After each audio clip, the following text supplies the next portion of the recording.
Welcome to the Triangle Association of Freelancers September meeting. I am Rita Lewis. I'll be your Zoom host tonight. I'd like to introduce Jenni Hart, our meeting facilitator, who will introduce and interview our mystery guest speaker. Jenni is a copywriter and content marketer, helping businesses and organizations reach qualified prospects through digital and print media, and she helps them differentiate themselves in competitive markets. She is also an amazing, experienced editor. Welcome, Jenni. Thank you, Rita. Thank you so much. Welcome, everyone. I'll start with just a brief introduction of Dawn. Dawn, I'm sure many of you know this, but for those who may be new to TAF, Dawn has been writing professionally for 44 years. He started at age 19.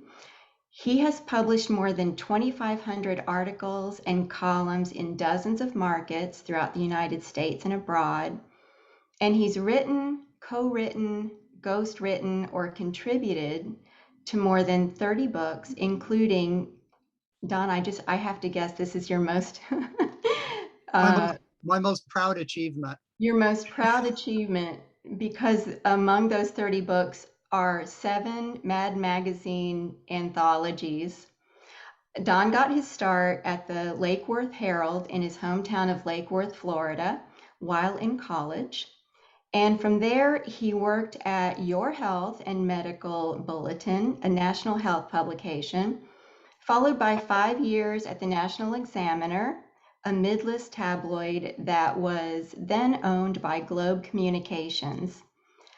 Don left the Examiner to freelance full-time in September 1991. So as he mentioned earlier, this month is his 30th anniversary as a freelance writer.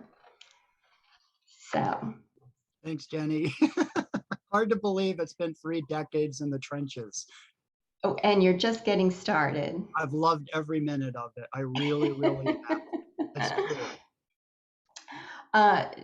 Don, when you and I met, I think it was right around the time of the 2013 TAF conference. It was my first conference. And I also attended the freelance writing class that you taught at Wake Tech not long after. In the years since then, I've spent countless hours in your company, from the many TAF meetings and conferences to our regular lunch outings. And I've heard lots of stories about those early writing experiences. But I only recently learned about the middle school assignment that you consider your first real writing assignment. The one you described to me as the one that set the hook for your future career. I found the topic to be an interesting choice for a middle school student. Can you tell us about that project and why it had such an impact on you? I can. And that first sale in middle school was for a mortuary trade journal. For funeral homes, because when I was in, 3 things happened to me in middle school. The first was that I published a parody poem of Casey at the Bat in our middle school newspaper. That set the hook. I also published my first letter to the editor in a comic book in Justice League of America number 94. But what really happened to me then was, in middle school back then, you had to do a science project, and my father worked for a funeral home in Lake Worth. And so I was a very weird kid. So I did my science project on the preservation of the dead through culture and history. And I actually won an award for it. It's right behind me in my office here. I got a trophy for it. And went on to the county science fair competition, where everything on my board was stolen, including large bottles of formaldehyde and all the embalming tools. But anyway, because of that, my father's boss suggested that I write something up for one of the trade journals. So I did, and it was actually published. And I don't have a copy of that anymore. I wish I did, but I count that technically as my first professional freelance sale. I didn't get any money for it, and I don't have a copy of it, but I remember it vividly, and I remember seeing my name in the byline, and what a tremendous thrill that was. But even then, I was eyeing being a writer professionally. It was kind of in my genes, almost literally, because my grandfather on my mother's side was an editor and a journalist for the New York Daily News. And he retired when I was in college and came and lived with my family. And so when I was in college, he would red ink my assignments. And he was brutal, but I never made the same mistake twice. He was a tremendous teacher. So all of these influences kind of led me to where I am right now. But yeah, it was all funeral home that got it started. Fascinating. That's so interesting. You also wrote for your high school newspaper, and you continued your study of journalism through college before going to work, as you mentioned, for the Lake Worth Herald newspaper. Other than what you've described as, to me earlier, as the 5 minutes when I thought I wanted to be a veterinarian, you've said you never considered a career other than writing. It's true. You followed a very traditional path into journalism before you began freelancing. With so many writers deciding to pursue writing later in life, what advice can you offer from those years you spent studying journalism in the classroom? And are there any universal lessons from the old school journalism that can be applied to all types of writing? Well, I think at the end of the day, I think what all of us do is essentially the same, in that we're telling stories, but in different forms and different genres and different formats and different platforms. Now, when I first started writing back in the early 80s, this was before the internet. It was before all of the stuff that we have at our disposal today. So journalism back then was considerably different from what it is now. I very rarely, for example, go out and do interviews in person anymore. It's much simpler to do it by Zoom or over the phone or whatever. But as I said, at the end of the day, what we do is essentially the same. So the work I was doing in, say, 1983 is not really different from the work I'm doing in 2021, but how I'm doing that is considerably different. And some of it's better and some of it is not better.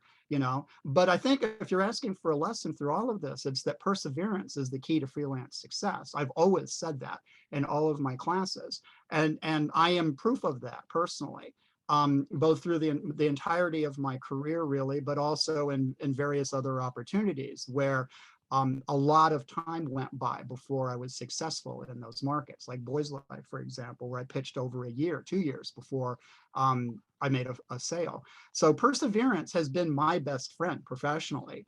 I pitch, and I encourage everyone to do that. And I understand how frustrating it can be not to get a response in what we would consider a timely fashion.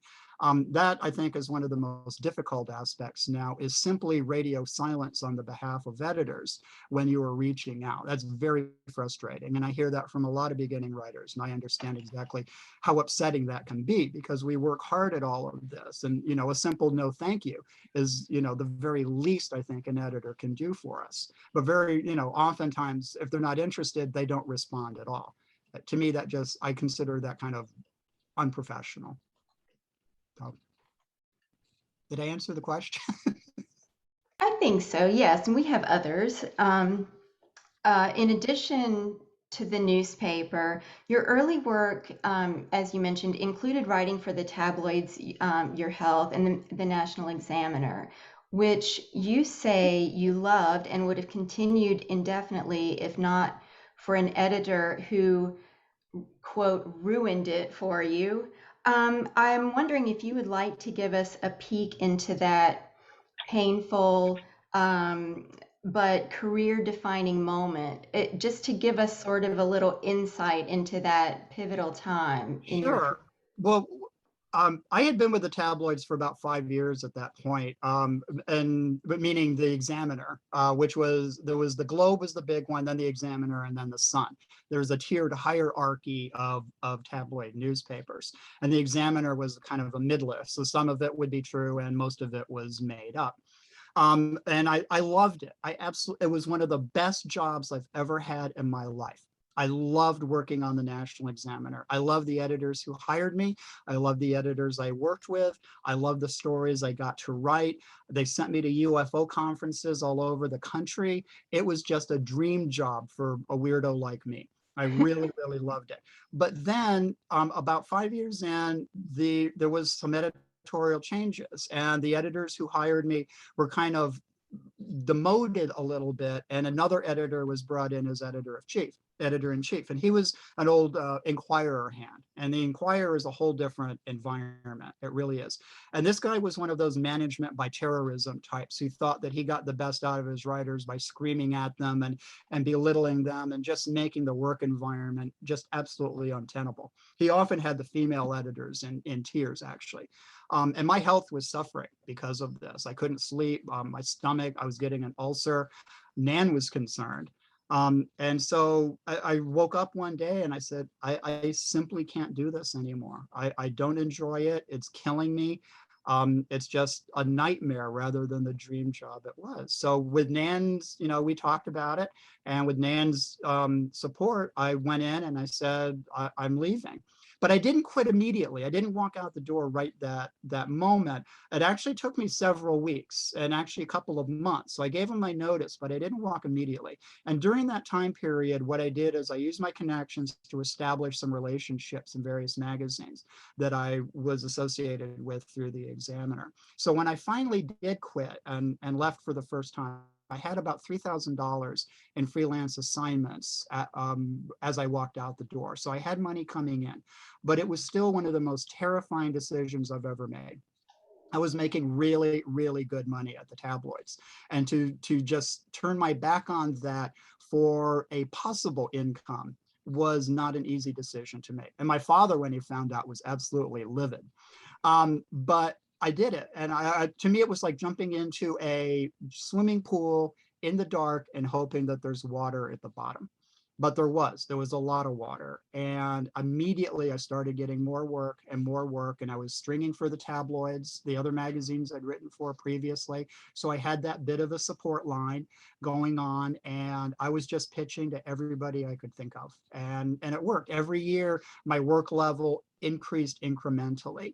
To the point actually where for a couple of years I was making close to what I was making when I left the tabloids. So it was a tough decision. I actually have to thank the editor who drove me out, because if he hadn't been such a jerk, who knows what might have happened. I could have stayed, and all the things that happened to me after that likely wouldn't have occurred. So I owe him that. But it was a real difficult work situation, and I had to get out. So I'm glad I did. Interesting. Thank you for sharing that story. About writing, you recently told me, truthfully, I'm unprepared to do anything else. Of all the interviews that you've had over the years and all the people you've met, have you ever run into someone whose job you did actually covet? If you were a Oh yeah, writer, lots of. what other Well, career might you have chosen? well, other career. I wasn't lying when I told you that I'm completely unprepared to do anything else. That's an absolute fact. I guess I would be flipping burgers over at Cookout right now if I didn't have the career that I have. I am not technically inclined. I am not equipment inclined. There's not much that I can do. So I was very, very lucky that this whole thing came about, but mostly not other jobs I want, but there have been other people whose careers I have greatly envied, like Susan Orlean. After I read the library book, her most recent book, blew me away. I 4 pages in, and I was cursing myself for not being as good a writer as Susan Orlean is. She's just remarkable. And then people like Neil deGrasse Tyson, who I got to interview for Military Officer. I know there's no way I could be an astrophysicist, but he was just such a cool guy and a wonderful interview and so much fun. And then like from small magazines like Videoscope and Film Facts, I've been able to talk to people who were involved in all aspects of movie making. Foley artists and makeup experts and directors and everybody in between. So, I mean, that aspect of it. So not really somebody else's job, but I have been really impressed by a great number of the people that I have worked with. And on the writing front, as I said, with Susan Orlean, a lot of jealousy and envy on my part. Don, let's pivot, if you don't mind, so that we can tap into some of your experience. I have a few craft questions for you. Freelancers often find themselves with, I know this has happened to me, with assignments that to write about topics that aren't particularly interesting to them, or interview subjects whose responses are rather flat or one-dimensional. Do you have any tricks you can share to help writers find the hook, or to craft a story around a dry topic or a just the facts type of interview? Let me just say first, though, that there's nothing wrong with writing just for a paycheck. I think most of us do that, actually. We write for the dollar. That's why we do this job. And hopefully, while we were in that endeavor, we will truly enjoy what we're working on. But we all know that, often we get assignments that is just for a paycheck and we really don't care about the subject. And that, for example, like I'm doing a lot of veterinary articles right now. And they're interesting, but it's not my wheelhouse. It's not something I'm really, really interested in, but it's an easy check. But I have found that a lot of times a way to find some juice for an article, if you're finding a source who is not especially charismatic, is to look at the environment in which they are and kind of take from that, their office and what's in their office and what's in their laboratory and what's in wherever it is that they do their job. There's a lot of color in that. And often we can deduce a lot about our subject by looking at their environment and seeing what all those, the photos on their desk, the photos on their wall, everything like that. It tells stories about people, but we tend to be so focused in talking to the individual that we're oblivious to everything else around the face.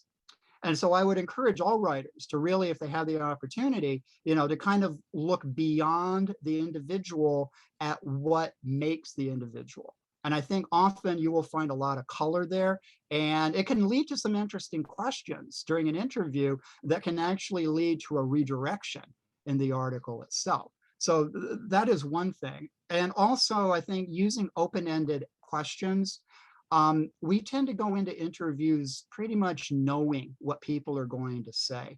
And sometimes we unintentionally craft our questions in a way that guarantees a specific answer. And you don't really want to do that because it kind of pigeonholes the source into their response. So I find that open-ended questions that allow them to kind of go in their direction and elaborate on the topic in their own way is a lot better way to get the information that we really need. It comes with color, comes with background, it comes with nuance, and all of that can make an article better, I think. Can you think of any examples, Don, that you can share about? So you're talking about being observant, being an observer of the environment and the context during the interview itself. Can you think of an example where you used something like that? Well, I just recently interviewed a veterinarian named Tim Ober, who is the veterinarian who oversaw the US Olympic jumping team in Tokyo. He's actually been to all the Olympics except one since Athens, and he works for a large veterinary practice. And I thought that like getting this story by itself would sing. And while it didn't sing, though. I mean, he was an interesting guy, but he wasn't as interesting as he should have been. So I was able to take, and what I did then is I took a lot of his background and kind of moved that to the forefront initially to kind of tell his story of who he was and how he got to where he is today. And then we pivoted and talked about specifically what he did for the horses during the Olympics. That would be the clinical aspect of the story. And so, usually we get a source and the source gives us everything we need. In a half an hour, we've done it. We've asked our questions. We've got the info and we're ready to rock. In this particular case, it wasn't great. It was okay. And I needed better than that. So that's why I kind of approached it from a slightly different angle or perspective to get what I needed. And I think it came out a little bit better because of that. So Gotcha. that's just one. I'm sure there's many others that if I thought harder would come to the fore. That's just one right off the top of my head.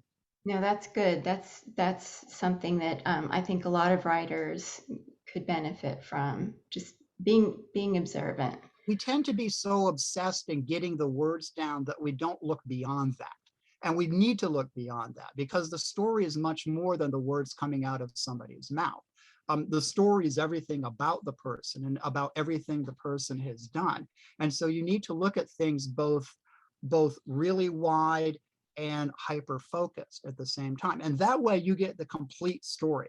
You don't just get one aspect of it or one component of it, you get the whole thing. And then you can tell it in its entirety, or you can pull certain points out, whatever you want to do, whatever the story requires. But you have all the information you need.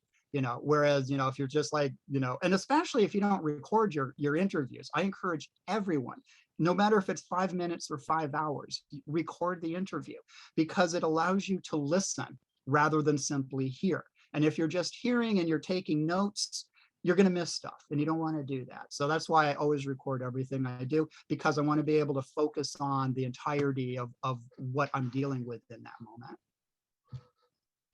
I remember you saying that getting on a first name basis with your source right away is one of the best ways to initiate the conversation. It's true because it calling someone by their first name establishes a degree of intimacy. And if you have that intimate moment, then the people feel comfortable with you and you are more likely to get the information that you need the way you want it. Calling Neil deGrasse Tyson Neil, that was awesome. That was the highlight of my career, actually. But that's the way I do it. That's the way that I approach it. That's great. Many TAF members are likely familiar with your longtime friendship with fellow writer Mark Cantrell, and have heard how the two of you have both collaborated on big writing projects as well as offered each other feedback over the years on your own articles.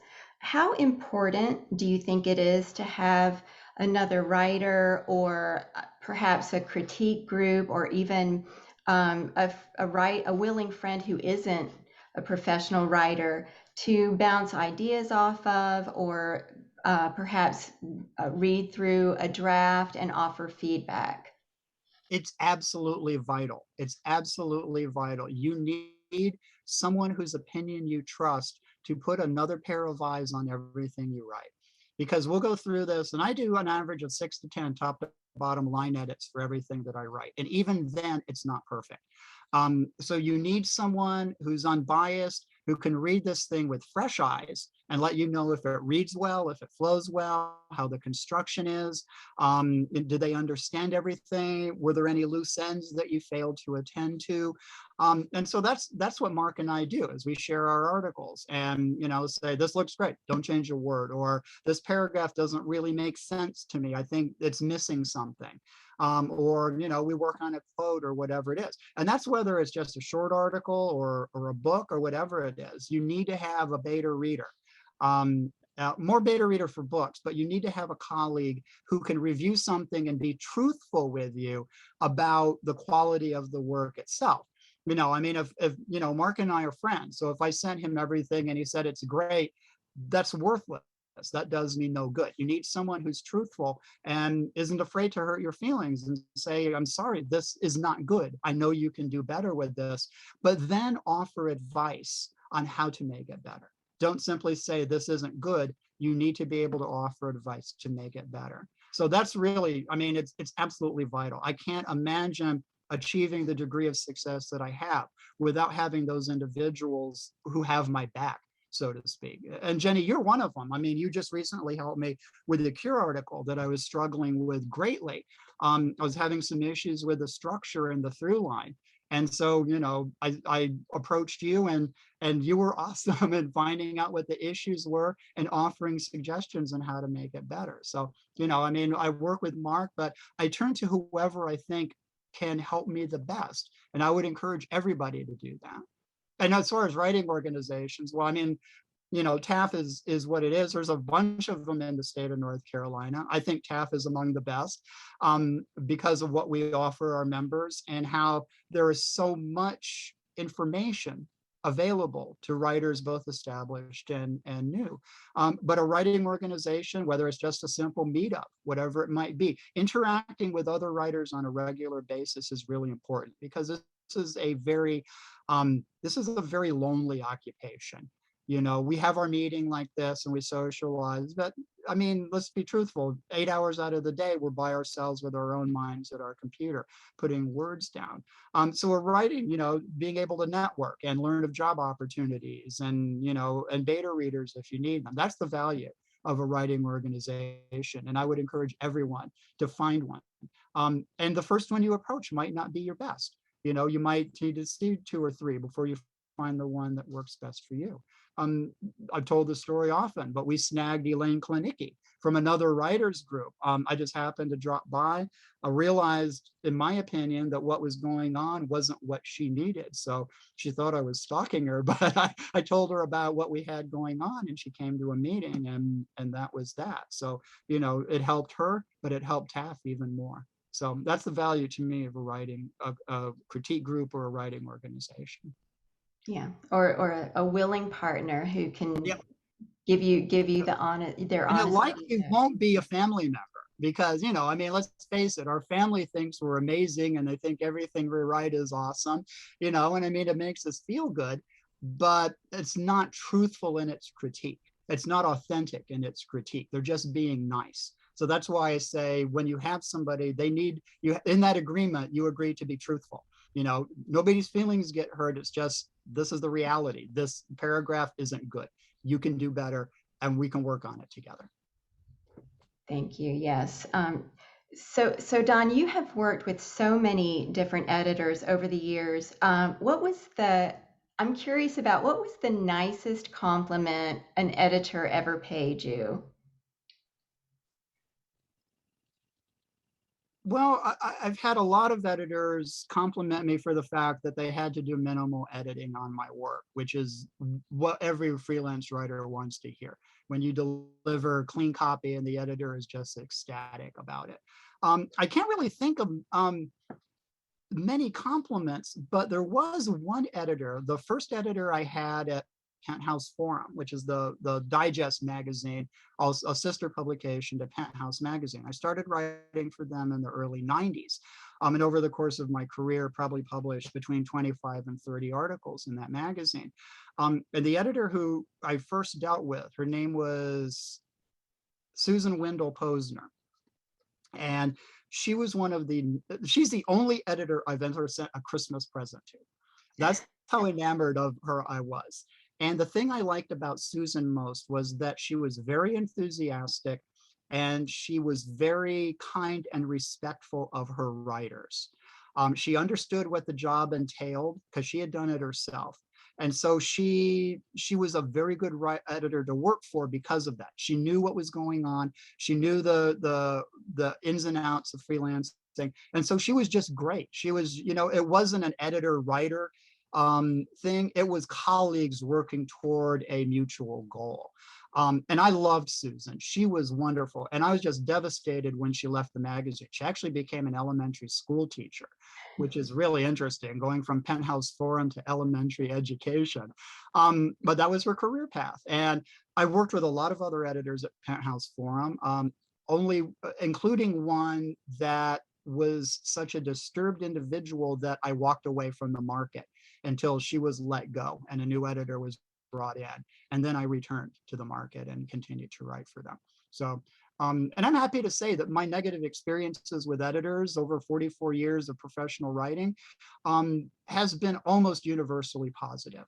It's very few editors I've worked with who were not at the top of their game or had personality disorders like the one that I just mentioned at Penthouse Forum. So my experience in that regard, thank God, has been really, really positive. Excellent. Would you have any advice if you knew a writer who had received some a bit of harsh criticism or a complaint from an editor, how would you My advice, recommend yeah, they my deal with advice it? is suck it up, because writing for a magazine is like being in the military, and you need to consider your editor your superior officer. And you do what your superior officer tells you. And if an editor comes to you with issues about your article, they're probably legitimate, because the editor knows the magazine and the editor knows the readership, and they know how things are supposed to be. So if they find an issue in that, you don't want to be a prima donna and you don't want to make a big scene about it. If they say this is wrong, then you go back and you fix it, and you fix it without complaint, because that's what the job entails. And at the end of the day, success is all about professionalism. And that means working professionally with your editor. I've worked with scores of editors over the years. And when they come to me and say, we've got an issue with this, and I was like, I'm on it. You don't have to say anything more. I'm on it, and I fix it. So go in professionally. Don't be a prima donna. Don't complain when you're asked to make revisions, because it's just the nature of the beast. Nobody's words are golden. And the goal is to create something perfect for the reader, and the editor knows what that is. They are paying you to make that happen, and because they are paying you, you need to give them what they want. So that's my advice on that: is don't make a big scene, do the work that needs to be done, because if you make a big scene with an editor, they may not want to work with you again. But if you say, I understand the issue, I'll fix it right now, I'll have a revised draft to you by tomorrow morning, that is an editor that is going to give you more work, because you have shown yourself to be professional and goal-oriented, and that's exactly what editors want to see in a writer. That's Okay. entirely been my experience with everybody I've ever dealt with. I've heard horror stories, and I've worked the editor. Let me tell you a story. I've worn the editor's hat, and when I was at the Examiner, I had one writer, a freelance writer, got an assignment and took forever to deliver. This is before the internet. Took forever to deliver her manuscript. She had run out of envelopes, so she took an airline vomit bag, stuffed the manuscript into the vomit bag, wrote the address of the newspaper, threw some stamps on it, and dropped it in the mail. It took 2 weeks to reach my desk. I had another writer get an assignment, deliver the assignment. The assignment was accepted. Then the very next day, she said, I want to try and sell this to the National Examiner. And we're like, knock yourself out. The National Enquirer. And she tried, and the Enquirer wasn't interested. And she came back to us, and we're like, no, we're not interested either. This is not the kind of person we want to deal with. That was an extraordinarily unprofessional thing to do. I couldn't believe it, actually. Those two instances just boggled my mind as examples of unprofessionalism on behalf of a writer. Mm. I couldn't believe that. It was nuts. Crazy story. Yes. Don, I know that you've recently been working on a fiction project. This is a story that you've been thinking about for quite some time. Can you tell us about the process of working on your own project versus having an assignment where you're working with an editor who has a firm deadline with a set of fairly strict parameters? Do you find yourself having to sort of mentally toggle back and forth between those two very different types of pursuits? And do you have any trouble staying motivated, or do you have a set of milestones with dates that you're trying to reach with your book? I don't have anything like that. The book, Cannibal Cruise, is a work in progress without a deadline. It is something that I will finish. I don't know when, because I've also got other book ideas that I'm very eager to write. But right now I'm in a position where I have a lot of nonfiction work. But there was a couple months ago, I decided I was going to take a step back from nonfiction to work more on my fiction. And I found that transition exceptionally difficult for me, because my brain is working on the nonfiction, and it's like, that's a whole different animal, nonfiction. And it was really difficult for me to pivot and then start writing something that wasn't fact-based, that's something I had not researched as I do with the nonfiction that I write. So that was really hard for me. And I made this stupid mistake of I knew where the story was going to go, and I had the whole opening section already written in my mind. So that flowed easily. But the rest of it, unfortunately, I neglected to outline. And I found that really hard. That really affected the writing process for me. And I kind of came to a lot of bumps in the story, and I realized I need to outline this. So that's where I am on that. I've got about 12,000 words into Cannibal Cruise, but right now it's backburnered and has been for several weeks because of ongoing projects. But I'm excited about it. I'm very excited about it. I really want to succeed at this. And I think the stories that I have are good stories. And it's been interesting trying to develop my fiction voice. And I think it's starting to come together. It started with a short story I wrote, and with kind of continued into Cannibal Cruise. So I think I'm almost finding my voice as far as my style, but it has been far more challenging than I thought it would be. And I have deep respect for people who write and publish fiction on a regular basis, because this has been a whole thing for me, big time. Yeah, I can imagine. Finally, Don, before we start taking some questions, I have a personal question for you. At what point did you decide that it was important to share your knowledge and experience with others? Some of us have attended your freelance writing class. We've obviously all benefited from TAF in one way or another, whether it's through the conference and everything that's offered there, the meetings, the monthly meetings, the guest speakers, or the very active Google group that we have. It's a community. Where did that impulse come from to take all that you've learned and all of your experience and want to share that with others? And also, what do you feel you gain from TAF in exchange?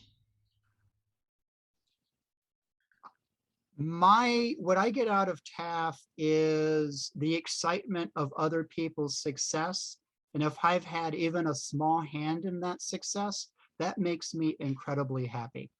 The reason I started teaching the class I did, my freelance class, and I started it in Florida before Nan and I moved to North Carolina in 1999. I taught it for a few years before that, is that when I reached a certain degree of success with my writing, and I knew that this was going to be what I was going to do for the rest of my life, I felt it was really important to give back a little bit and sort of reach behind me and take the hand of the beginning freelance writer and share my experience and my expertise toward the goal of their writing success.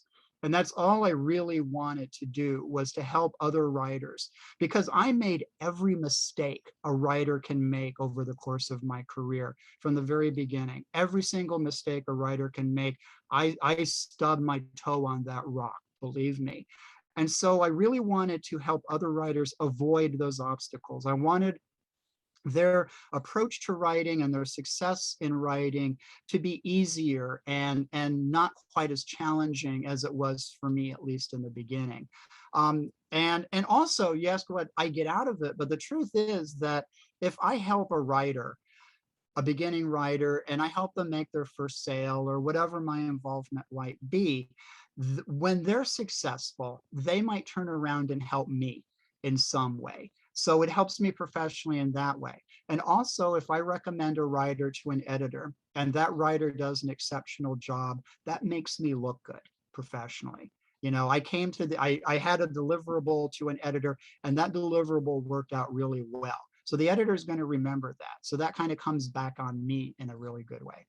So that's really why I wanted to do this. To give back for what I had, my success, and to help other writers. And it's like, and it keeps me grounded in the basics too. You know, when I'm helping someone with a proposal or whatever it might be, it keeps me understanding the very basics of what freelance writing is all about and what it takes to be successful in that endeavor. So, you know, it kind of keeps me motivated and inspired too. Well, I think I speak for everyone in TAF when I say thank you for that. And I feel like we have just all benefited so much from your your guidance and leadership for the organization. I think I've gotten much more out of it than anybody has, but I appreciate that. And it really, really does make me very happy when people share their successes on the forum. I just love that. I do. I love to hearing that good news. Yes, we all share in that. So at this, thank you, Don. I'll turn this over to Rita. I think we may have some questions for you from the group. Yes, Elisa had her hand raised. So Woo! Elisa, you want to unmute? Okay.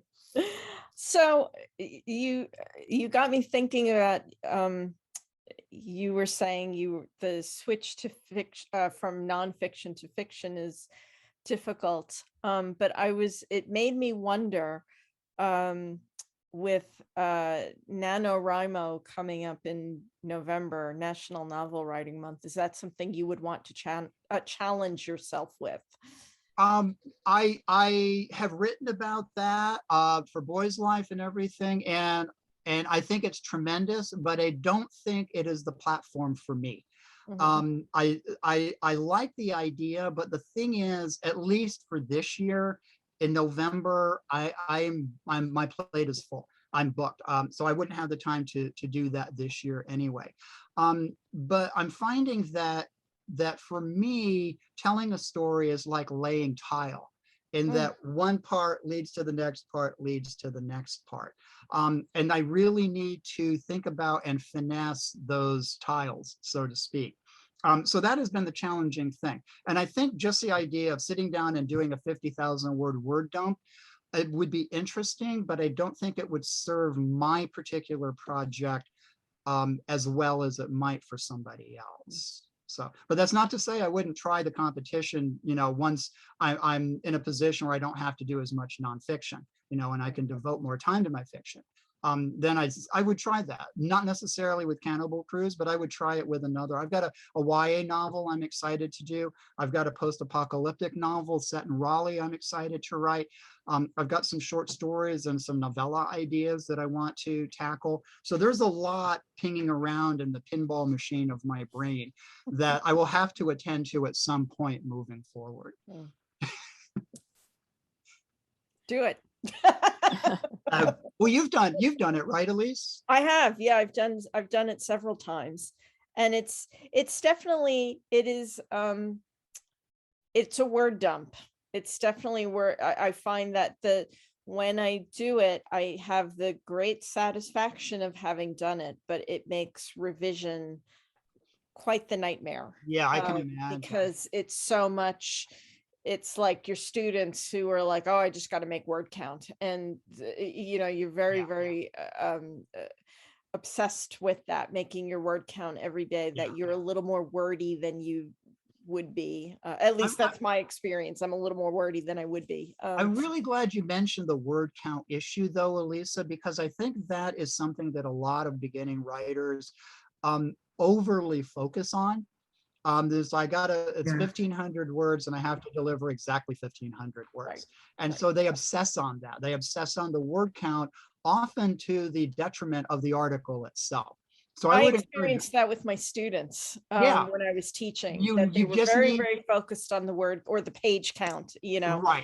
And it was, I tell everybody, just tell your story. Don't worry about the word count.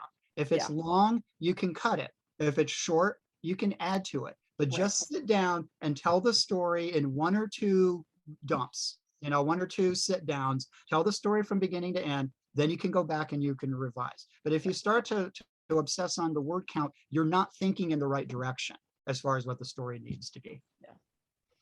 But it is fun. It is a fun way to challenge yourself. Oh, yeah. So I do recommend it, but at the same time there is the caveat of you're in for a lot of work on the revision end of it.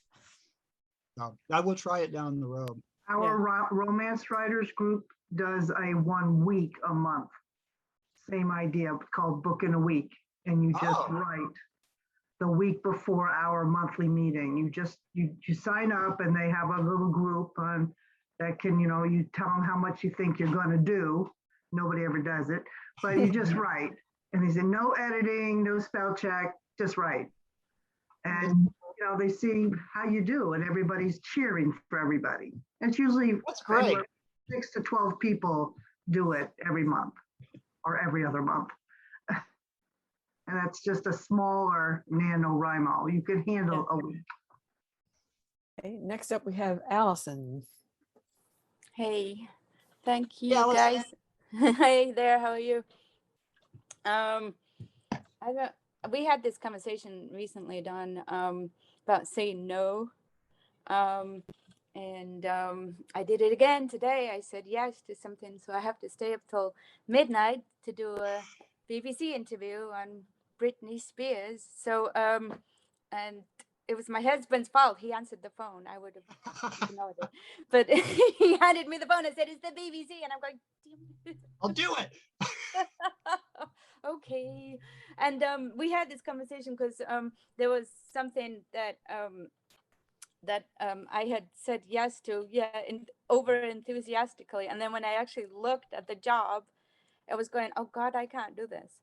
It was something that was so, like you said, outside of my wheelhouse that I would have hated it. It would have been hard. And I would have, it would have been very stressful. So how do you deal with that? Do you come across that? Do you have to stop yourself sometimes from taking work? Yeah, You know what I even mean? Not now, rushing into it. I do even now, not as much as it was a few years ago. I have a tendency to say yes to almost everything and then worry about deadlines later on. I've become better at that, of not doing that, and taking my time and whatnot.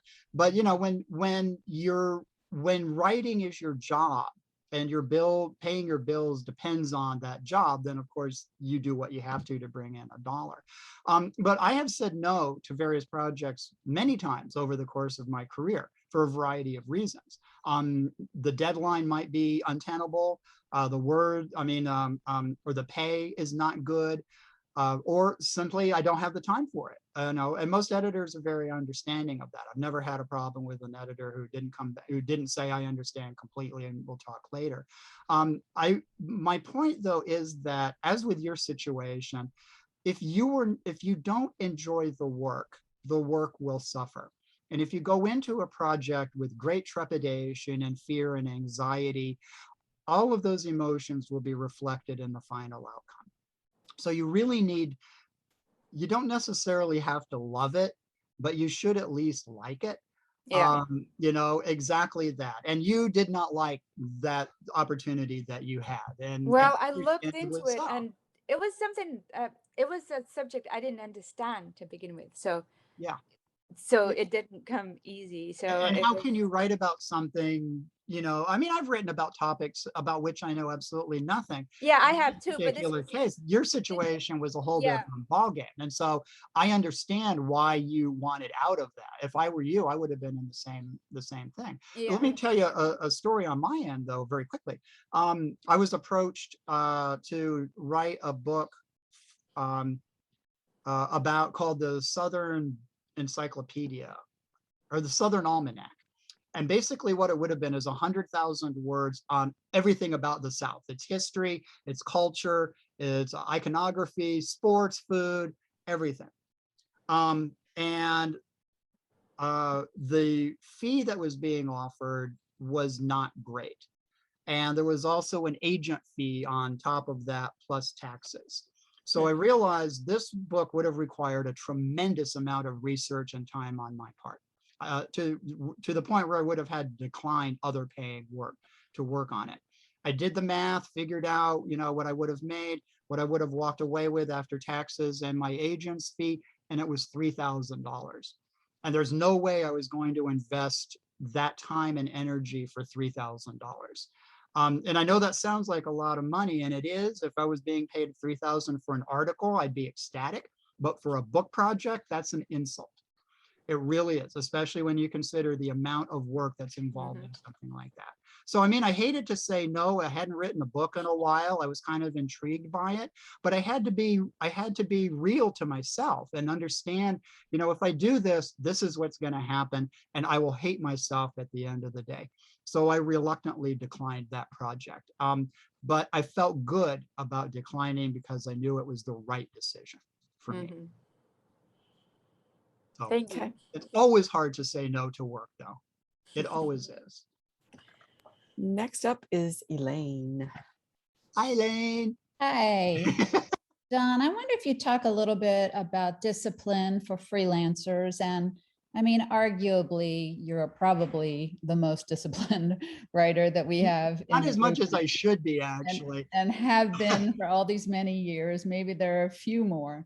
But it's such a hard topic. And I think we all fight our own battles with it. And we've talked about, you know, do you work certain times of day, your environment of working? But I'd like to know for you personally, because, you know, most of us, we ask the questions, but I'm not sure we come up with many answers. How do you personally motivate yourself? Is there something about your personality where you were born as a structured person? Is it the money motivation? Is it wanting to do a good job for the editor? Is it you just love it so much you can't wait to get started? Because I know you work a pretty structured day, it sounds like. I mean, it's, you know, it's a real job and you work To it a every degree, day. I'm sleeping in a little longer than I used to back in the day, which is fine. But you're right. The discipline aspect of being a freelance writer is often very difficult for a lot of people when they first started. I didn't necessarily miss the structure of the office. The thing I missed the most when I first started freelancing was the office camaraderie of having people to talk to in the hallway and go to lunch with and just share your job with over the course of the day. You know, now I'm at home all by myself, just me and the computer working. So I did miss that. But you talked about motivations. There were many. The money was a strong motivation for me. Doing a good job and developing a good reputation was important for me. And breaking into very specific markets was very important to me. And I knew going in that I would have to be very disciplined. You know, it's really easy to be distracted by the internet, to be distracted by TV, to take really long lunches. And all of a sudden you realize you've worked only an hour over the course of the day and gotten very little done. So what you really need to do is schedule your day. You know, sometimes I'll do research in the morning and I'll write in the afternoon, or I'll switch it up and do it just the opposite. But I go in, I have my morning routine and I start working. That's it. You know, I mean, I try not to fart around too much. I've got deadlines to meet. Today, I arranged a bunch of interviews. I touched bases with a film producer I'm going to be profiling and talking to next month, and just kind of getting my ducks in a row, because the next couple of months are going to be super busy for me. I've got about 10 projects in my queue right now. Not all of which are timely, but stuff that I don't want to leave for later. So there's always work to do. But I understand how difficult that can be for a lot of people, especially if you require a structured environment in order to do your job. Freelance writing is not a structured environment. You have to make it that way. And, you know, devote as many hours as you can. And, you know, I work evenings, I work weekends, I work holidays, I do whatever I need to do to get the job done. I try to make it a Monday through Friday, 9 to 5 job, but we all know that's not the nature of this animal. You know, interviews happen when they happen, deadlines require us to work when we have to work. And that's just the nature of the job. But I love what I do. I mean, I'm not complaining in the least. I said that I'm not qualified to do anything else, but I don't want to do anything else. Yeah. I love every aspect. I love the people I get to interview, the topics I get to write about. All of that is wonderful. All of that drives me to do better in my job and stay at it and you know, do as good a job as I can. Thank you. And next up is Patrick. Hi. Well, first off, I wanted to congratulate Jenny on a great interview. Don is a natural interviewer, And we've gone to lunch, and I realize sometimes he's been asking me questions for the last 20 minutes without saying anything. That's about how what I he's got been up to. Nan Yeah, on our yeah. first date. So first, grats on that. That actually went really well. He actually was, answering all the questions. Two is I'm going to nag you a little bit, just like I nagged Mark with his YA book. You're saying I've got all these ideas. Now, this is a sincere question, and very intentionally, I'm putting you a little bit on the spot. How many have you taken and just written out like a 1 3x5 card on? This is the idea. I even though I am not physically writing, I am thinking about these projects all the time. I take a mile walk every day, and my mind just churns coming up with story beats and characters and all of this. So it's not like I'm not working on these projects at all. I'm just not putting words down yet, but I'm taking notes. Like I said, I think about this all the time. So it's pen on Especially when I'm paper, falling something. asleep. So yeah, something. So Okay. when I am finally able to spend the time on this, it will be much easier for me because I will have a better path to go, characters and all this other stuff. And so, yeah, so it's not a not doing it at all thing. It's kind of a mental writing. You know what I mean? I'm getting stuff together so that when I do have the time to put words down on paper, I'll be ready to go. So yeah. Okay. So you'll be happy about that. Wanted to make sure this stuff wasn't getting lost in the ether. No. I've got Because, folders and a lot of notes. Okay. Yeah. The post-apocalyptic story set in Raleigh is really beating my brain right now. I'm expecting to get a chance to read some of this stuff. Oh yeah, So, you will. I'll make you one of my Okay. beta readers. Okay. Thank you. Okay, next up, Rebecca. Don't know where you are. Would you like to unmute and ask Yeah, a sure. question? Hi. Hi. So Don, you sort of kind of answered this, but not exactly. So how do you find the structure for your day with fiction writing? You talked earlier with Lisa about word dumps not being the greatest thing for having a good final manuscript, but you have to balance that, I assume, with actually getting fresh words down. Yeah. So how do you balance the outlining and the research and the figuring stuff out with writing fresh words? I started writing before I was ready to start writing. I had the basic premise down, and I had the beginning, and I had the end. So all I had to do was fill in the middle, and how hard can that be? Actually, it's very, very hard. So what I needed to do was I needed better direction on where the story was going to go. So what I'm doing now is more of an outlining thing, developing characters, figuring out, like for Cannibal Cruise, which is set on a cruise ship, there's going to be a big battle in the buffet. And how am I going to get my protagonists off the ship so they don't die? And which of the other people is going to die heroically? So I'm coming up with all of this and figuring out the path of the story. But once I have that, then I will write aggressively about this. Once I know where the story's going and who's involved and what's going to happen, then I will be able to just churn words out. And I'm looking forward to that. The first section, like I said, was already written in my brain. So when I sat down, that flowed. It just poured out like a bucket of tea. And it was exactly the way I wanted it to. And I thought, all right, that was easy. How hard can it be? We'll just continue the story. And then about 10,000 words in, I hit a roadblock. And that's where I am right now. But I'm really excited about getting back to the writing because I enjoy writing nonfiction, but there is a tremendous glee, a tremendous sense of satisfaction in telling a fiction story of your own creation. And I am really, really, really enjoying that aspect of this. And I look forward to doing it prominently and less fiction, nonfiction writing when I'm able to. Did that answer the question? Yeah, it did. Especially with what you said to Patrick about that sort of mental reviewing and going over and I guess fitting the puzzle pieces together kind of before you get started was very interesting. So yes, thank you. I know a lot of writers, they're called pantsers and they just sit down and type and story happens, but I don't think I'm that kind of a writer. I need a roadmap you know, and that's not to say I'm not going to go off in tangents as the story forms, you know, and it's like changes are made and stuff like that, but I need to have a general outline. Otherwise, I'm just lost in the weeds. Mhm. I definitely understand that. I agree. Okay, do we have any more questions? Marcus? Everybody's silent. I see Mark, but he's not unmuted.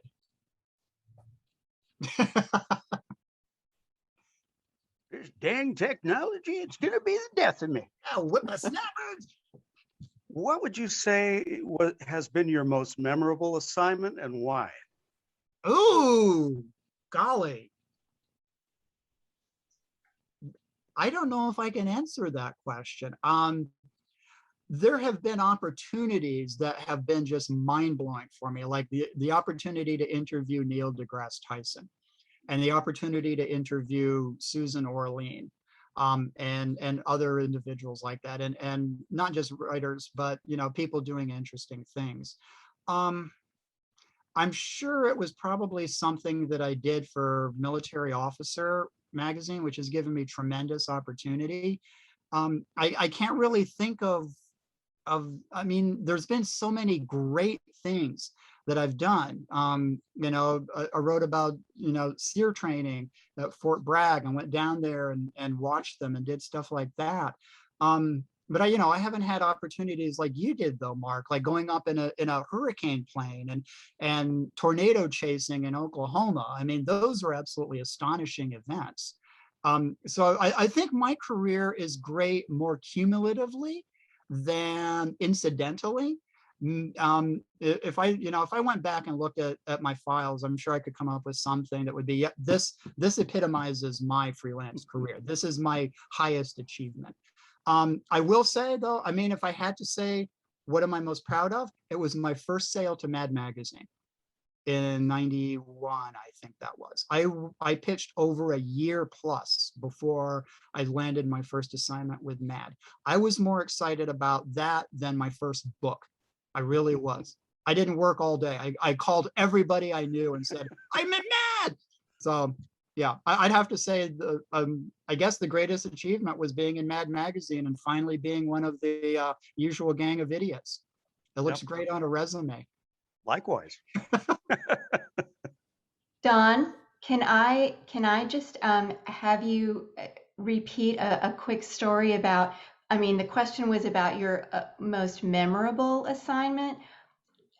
Just briefly talk about the penguin. The penguin with the. Okay, I'll talk about Enrique and then we'll talk about lesbian capybaras for a minute. Okay. Jenny's talking about a story I did for Veterinary Practice News about this geriatric penguin at the St. Louis Zoo who had developed arthritis in his little tiny penguin ankles. So it was really impacting his life. And this dude was 36 years old, which is really old for a rock hopper. So and he was developing calluses on his little feet because he was walking funny because of the pain.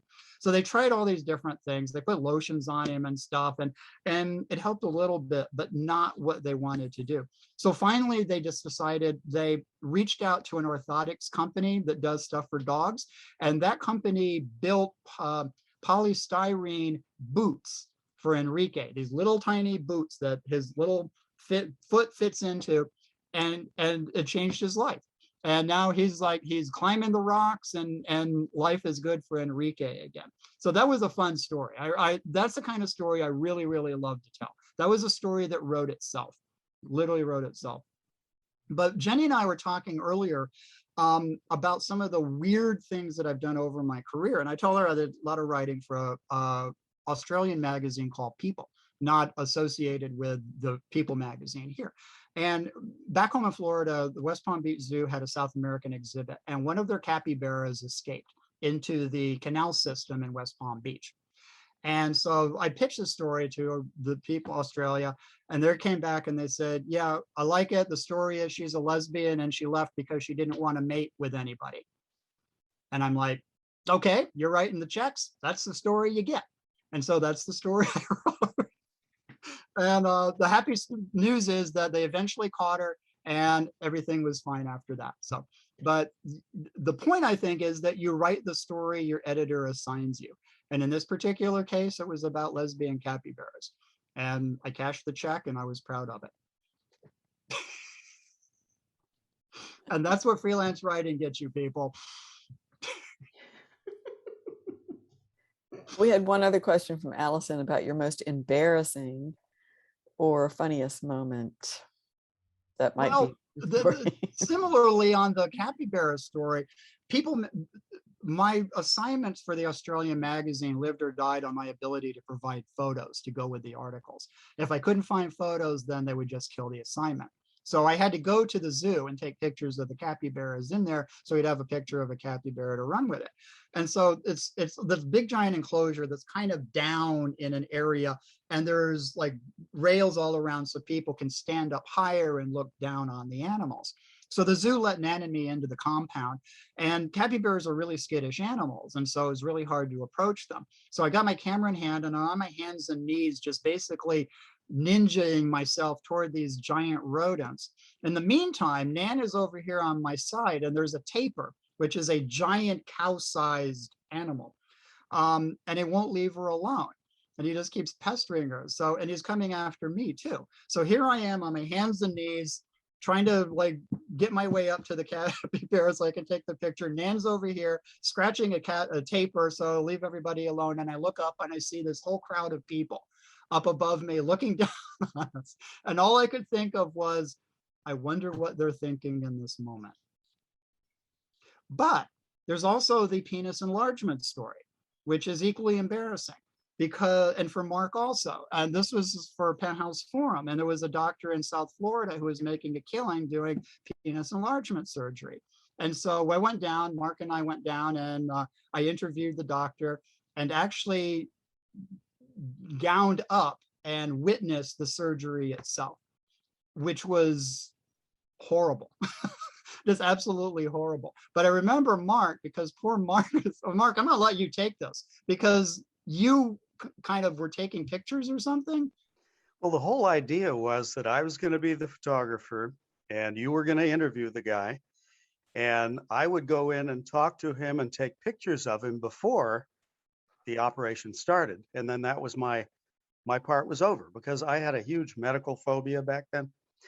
And so we go and we're talking to Dr. Samitier, who is probably the most egotistical person, not even doctor, and that's saying something, that I've ever met.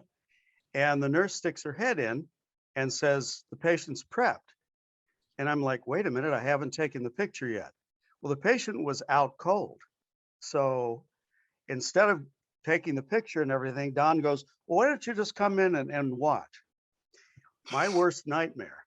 So I'm sitting there watching them. The first part of the procedure is they do this liposuction where they very violently jam this rod into this guy's stomach and they pump out a lot of fat. The fat is tinged with blood, so it's this gloopy red kind of pinkish mixture. And then they take it and they put it into a gigantic syringe, must have been used for horses or something, ivermectin, I don't know. And they inject it into this guy's penis, and it gets like bulges out on one side, and then they go around and he sticks it in the other side and it bulges out on that side. So now the guy is sporting a sort of a softball on his crotch. And then the doctor and the nurse, and I swear I am not making this up, massage the thing so that it's, straight up and down again. And I'm just going, through the whole thing. It was probably the worst and yet one of the most interesting experiences of my life. After I did that, I interviewed a couple of guys who had done the procedure, and one of them called my house and I was away. And so Nan answers the phone, and this guy would not stop talking about his brand new penis and how much he loved it. And Nan's like, you need to talk to my husband. This is amazing. You need to talk to my husband. I honestly don't care. Took her 5 minutes to get this guy off the telephone, but he was a great interview. I will say that. And then it turns out that the fat gets reabsorbed by the body in a few months and you're right back where you started. And also Dr. Samitier ended up in prison because he accidentally killed a Brazilian singing star by doing too much plastic surgery on him at once, including the penis thing. So yeah, there's that. Ooh. I think that became a book by who's that Florida writer? Oh, Hyacin? Yeah, yeah. Hyacin wrote a book about that. Names have been changed. So anyway, enough about that though. Aye. Yeah. So just goes to show you the interesting places that freelance writing can take you. You know, I over the course of my career, I've gone and like for a while I was doing a lot of sex writing for a lot of men's magazines. Then I was doing a lot of pet writing for pet and veterinary magazines. And then I was doing a lot of military writing for Military Officer and other publications. And it's interesting how my career has kind of gone that way of, you know, there'll be a lot of work on a particular subject for a while, and then it just kind of transitions somewhere else. And it wasn't anything I consciously did. It's just kind of how things just kind of panned out a little bit. Any other questions? You guys have been awesome listening to me rattle on like this. Oh, Allison? You're muted. The Saturn walked in just when you said that P word. So it was hilarious. It's like, Mommy! You didn't say anything, did you? I said, okay, go. Sorry about that. It's okay, it was funny. Like, what are they saying, Mommy? What's a penis, Mommy? Oh, God. And there's a vocabulary test on Friday. Yay, new words. I forgot what I was going to say now. Oh, you were going to tell us about somebody who yelled at you at the Playboy Mansion. Oh, yeah, that was fun. So, yeah. In 1999, Mark and I attended a party at the Playboy Mansion, which isn't as great an accomplishment when you understand we actually paid for the privilege, but it was an astonishing experience. And so that night, there's a big party at the Playboy Mansion. During the day, there was a big thing called the Playboy Expo where people were signing autographs and stuff like that. And then that evening was a big party with a lot of celebrities.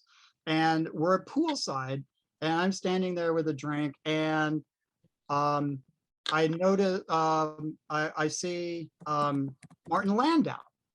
Raise your hand if you know who Martin Landau is. Okay, most of you know who Martin. He was in Mission Impossible, the TV series, been in a ton of movies and stuff. A very, very prestigious award-winning actor. And so we were instructed that it would be okay to take pictures. Don't ask for autographs or anything because everyone's just having a cool time. So I saw a person taking a picture of Martin Landau. And so I thought I'll use the same opportunity. So I raised my camera up and he sees me and suddenly he lunges forward and he goes, "Never jump in, never jump in." Just like that, really loud, like, okay, I'm sorry, never jump in. And so that was my encounter with Martin Landau. I had a much better encounter with Weird Al, though, poolside, who was drinking tea out of a china cup at the Playboy Mansion. So that's Weird Al Yankovic. Wait, Yeah, I got yelled at by Martin Landau, had a friendly chat with Weird Al, danced with a Playboy centerfold, and Mark had a bizarre encounter with Stone. A lesbian capybara. No, the director, Oliver Stone. I would not be surprised if there were lesbian capybaras. Well, there. Don wanted me to get a picture of me with Oliver Stone, and he was at the bar drinking his ass off, basically. And I'm waiting for him to finish, you know, and he's talking to the bartender and their heads are about this far apart and they're just in this deep conversation. And I'm like, I don't know. So I'm about ready to, you know, can the whole idea when he, you know, puts his beer down, turns around, starts walking. He's a big guy. I'm not. So every stride of his, it's about 3 for me. And I literally have to run after him and jump up and tap him on the shoulder. And he stops and he turns and he looks over my head and then he looks down and it was like, hello, Mr. Stone. I really enjoy your work. Would you mind having a picture taken with me? And he never says a word. He smiles and he turns Don takes the picture and then he moves on. He never says a word. But the picture looks like they're deep in conversation. It was just the angle. It was really, really funny. Part of that trip was we got a tour of the mansion grounds. Mark and myself and a handful of other people. It wasn't part of the thing. And so we're walking through, and all of a sudden we stumble across a group of Playboy centerfolds smoking weed in the bushes. Julie Strain was one. That was a riot because a lot of furtive activity all of a sudden. And Hef doesn't allow that on the property, so they They're were all trying to do it surreptitiously. I We guess. did this. It was basically Mark's bachelor party. That Yeah. trip to California was Mark's bachelor party. I But it keep was- trying to and convince people I it ended up really writing happened. about it for a number of publications too. So Yeah, I did too. Yep, made a buck off it. That was fun. Oh, did I ever thank you? Thank you. That was Well, fun. these were some very interesting stories, and thank you for sharing. I think we're about at the point where we need to wrap up, so I'd like to take this time to thank you again, Don, for letting me interview you. It was a privilege. I told you the other day, these were awfully big shoes to fill because I consider you the master interviewer. So thank you. And thanks everyone for the great questions. And I appreciate everyone coming tonight.